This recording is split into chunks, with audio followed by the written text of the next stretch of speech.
I am from Federal University of Mato Grosso do Sul, Brazil. It's in the region of border of Brazil and Bolivia. And, well, let's go. Some information about my activity. I teach photography, video, language, film language, and coordinate a laboratory of 3D film. And I'm an owner of a production company. Well, let's go. I realized that when I'm thinking about this title, and I realized that it was 30 years I'm thinking about it. Not 3D, but thinking about representation of physical space. Well, so it will be a journey to see 30 years in 30 minutes, but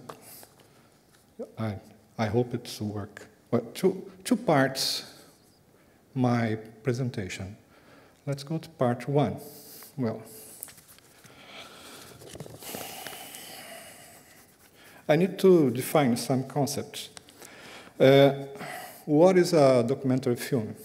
It's a kind of film that has a strong relationship with reality and that wants to represent it coherently. Well, 3 words are important in this phrase: reality, representation, and coherence. Well, my point of view could be categorized as an objective critical realism.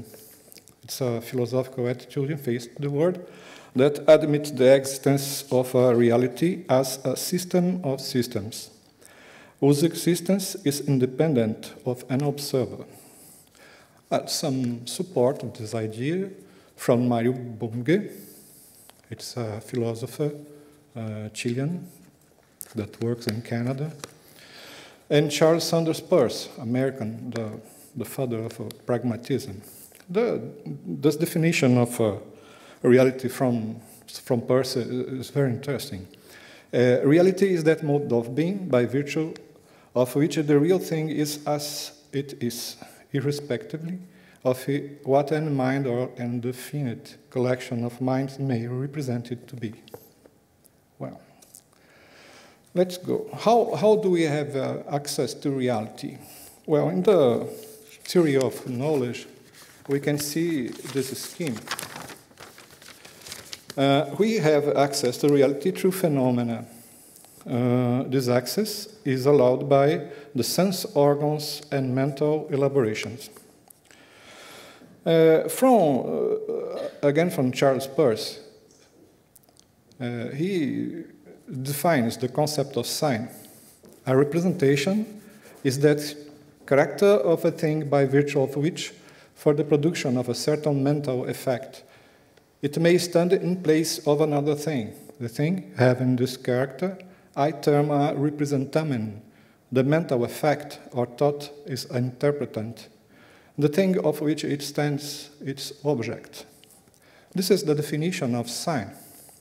You can find the term sign in the place of representamen also. Well, we can make a changing and put the term sign in the place of phenomena. So we have access to reality through signs. Well, the sensitive organs can produce signs. Yeah. We have access to reality through our senses. Then the brain processes information and elaborates explanations about reality. Well, one example, the eyes receive electromagnetic energy. Images are formed on the retina. This image is standing in place of another thing, so it's a sign. Receptor cells convert the image into nerve impulses. These impulses are directly toward the brain that re-elaborates this information, show us how to be the reality, or how would to be. What brain seems to see is only a sign standing in place of another thing. It's only a representamen. The sign of reality must be coherently with the reality to allow the survival of space. If the sign is not coherently, the species don't survive. It must be consistent. Well, so another support from Jakob von Uexküll. He's a biologist and developed the Umwelt theory. And I know in German, Umwelt means environment. But inside this theory is a little bit different, the way they conceive this Umwelt. Umwelt is a collection of signs that are consistent, coherent with the reality, the only way an animal has to access the reality. And he suggests the following. The place, a flower strewn meadow, humming with the insects, fluttering with butterflies.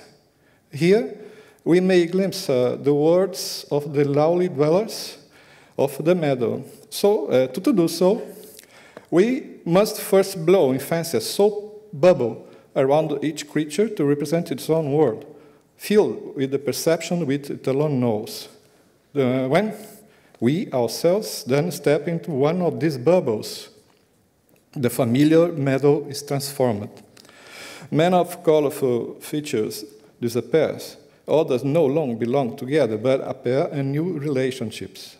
A new world comes into being. Through the bubble, we see the world of the burrowing worm, of the butterfly, or the field mouse. The world as it appears to the animals themselves, not as it appears to us. This we may call the phenomenal world, or the Umwelt of the animal. And the human species has an Umwelt. Yeah. Human species has its Umwelt, which is shared by all members of the human species. The Umwelt of the human species is also filled with signs. This question is important. The evolution of the human species allowed the expansion of the Umwelt, the human Umwelt. This means the inclusion of new signs representing new aspects of reality. It's a condition, an evolutionary condition of a human species, differently from others. What is the expansion of the human Umwelt? Well, we can see the expansion of Umwelt in the scientific knowledge, an expansion promoted by a method to investigate reality. We can see the expansion of Umwelt in different cultures, an expansion promoted by numerous ways that humans have to live their lives. We can see the expansion of Umwelt in the artistic representation, an expansion promoted by applying creativity on the reality. Well, some mechanism that I will consider inside this expansion, to promote this expansion. Externalizing visual signs. Figurative images show sharing visual signs of the Umwelt. Perceptual machines, development of visual machines like microscopes, telescopes, X-ray, photo cameras, film cameras, etc. Processing machines, the same of computers. That means a system for processing information plus a generator modifier of signs and an expansion of the collective memory. These three things are inside these processing machines. Well, now we are in the part two. How does the depth of physical space appears in visual human UVERT? The visual human UVERT use some cues or inductors for the perception of depth of space. They could be physiological or psychological signs. I will not talk about each one, but on the left, we have the psychological ones. On the right, the physiological. All those inductors, at an exception of the last one, this one, are present in cinema. If you don't consider movement represented by these two ones, are presented in all art, painting, drawing, and photography. Well,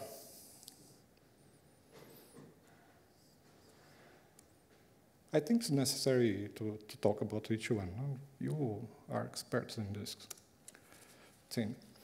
Well, the stereoscope 3D effect has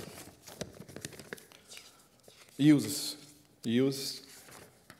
just two inductors.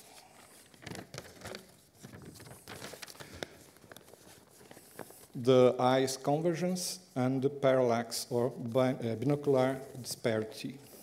This figure is named Holopter and represents the phenomena of a binocular disparity and justify the movement of the muscles of the two eyes to perceive the depth. Well, and about the expansion of UNVERT, as I said. Externalizing visual signs. Well, in the painting of the old human past, we could found occlusion.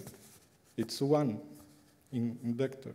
But 30,000 years ago, and now, more recently, in the Renaissance, we have all these inductors or cues inside the images. So it seems like the inductors that are used by the physiological system are putting outside in the images. And about the perceptual machines making signs. Photography uses the same inductors used in painting or drawing, but something new occurs with photography. It's a new kind of sign, according to Perseus' class. It's named index because it is made directly by a force that have origin in the nature, in the reality. This force is the light. So it's a particular case of an index, the photography, that it is made by light. Well, the film adds movement to visual representation. So the two inductors are possible to be inside the film. Monocular motion parallax and monocular vision accommodation.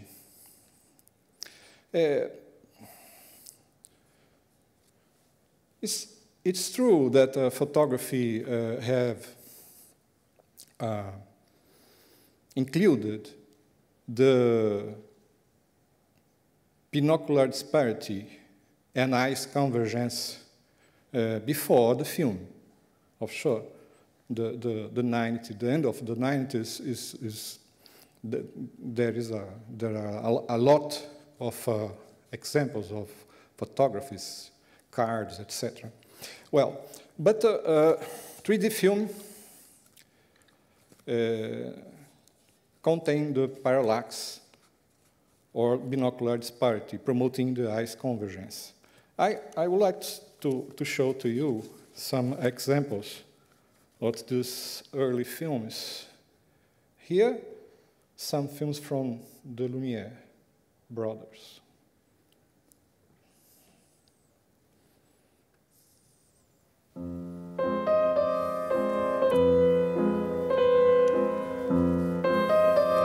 You see here movement parallax.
Okay.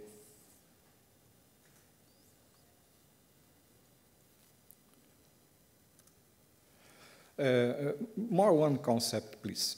The concept of immersion.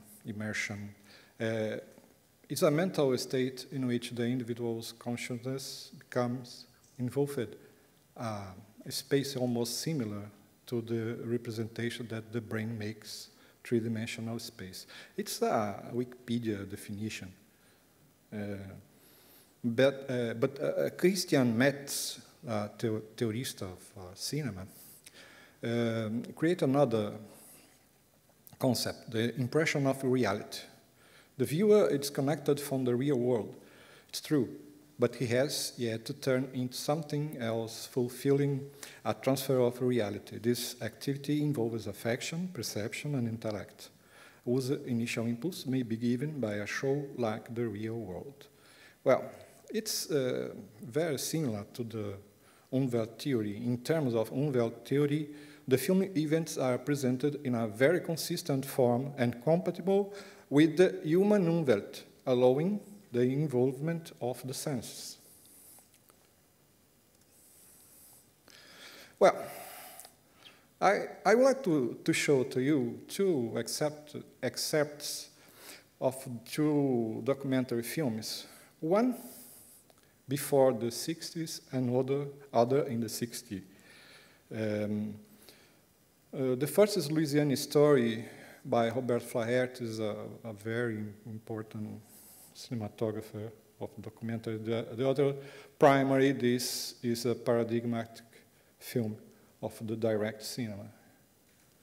The importance is that you must see the language of the film, how it promotes this impression of reality.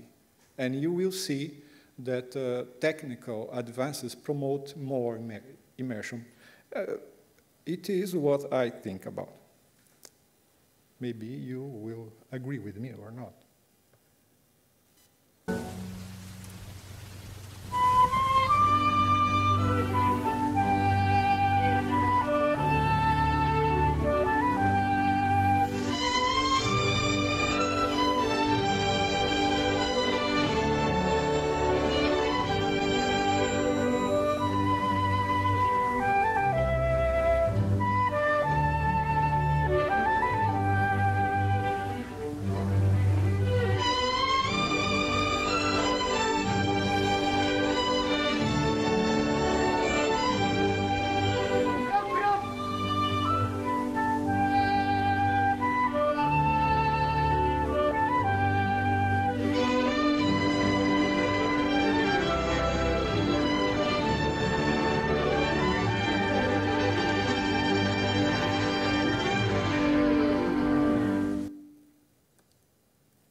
And the other, the primary, about presidential election in the United States. $300, you know what I'm paying now? $1,408. It's over $100 a month. I got a big for the Uncle Sam for it. Too high. A lot of fools raised there. Now, what do you think of it? Mr. Humphrey, I hope you got good luck. Thank you so Yes, much, sir. my friend. Yes, sir. Thank you very, very much. Sure. Fire I'll fine. see you tomorrow. You betcha. I'll be listening in If tomorrow you ever night. get in, buddy, I'm going to see you, by God. So you come on down to the White House, Sure. have a cup of coffee, huh? Sure. Okay. Have a schnapps. Yeah, good.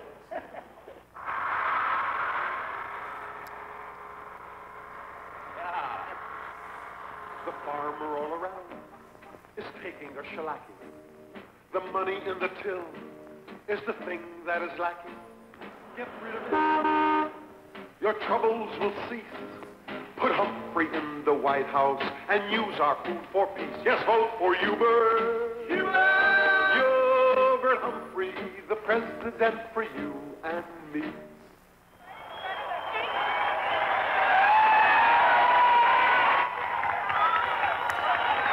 This is the other candidate.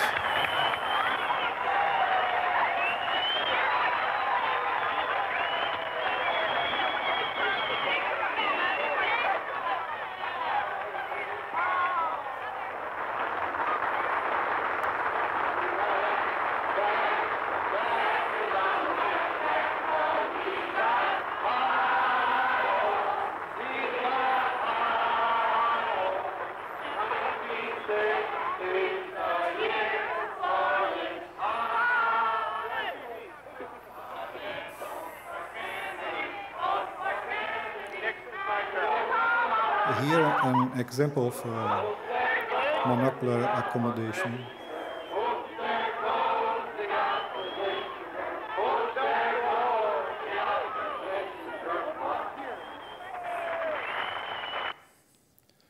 So,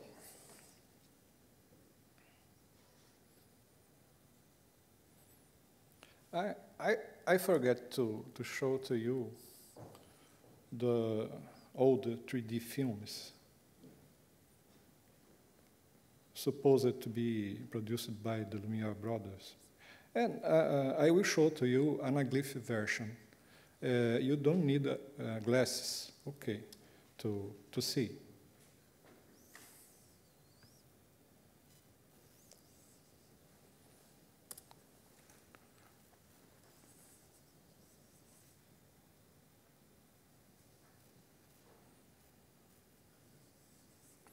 Just to introduce the question about the 3D. Well, we compare two films. One is the Galapagos 3D that was made for IMAX and used a huge camera.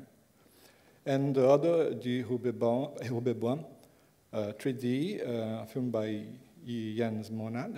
He will be here tomorrow, and we could compare. Use your hands, you know. Both hands if it's necessary. Look at this tree here. There are lots of underground caves on the island. These cavernous tunnels, which solidified around streams of molten lava, are good places to look for fossils.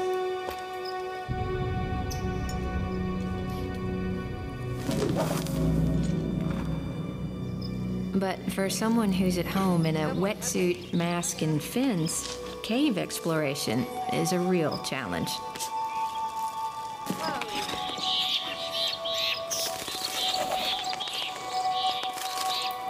Ready?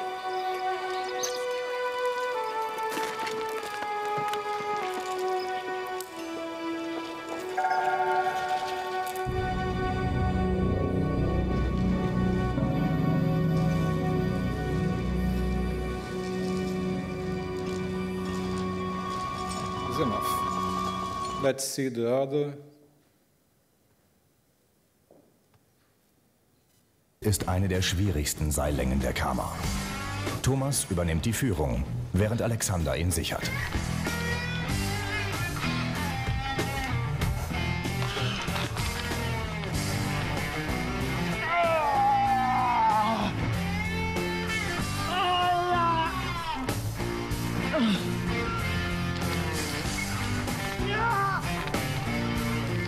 Genau für diesen Moment hat Thomas hart trainiert. Und dennoch weiß er nicht, ob es reichen wird. Manchmal habe ich sogar ein bisschen Angst davor, es nicht schaffen zu können. Und dann kommt dann wieder der Mut, der mich dann aufholt und einfach sagt, hey, du hast bisher fast alles geschafft und ich will mit dieser Route wachsen. Jetzt entscheidet sich, ob sie die Route schaffen. Thomas ist an einer der Schlüsselstellen.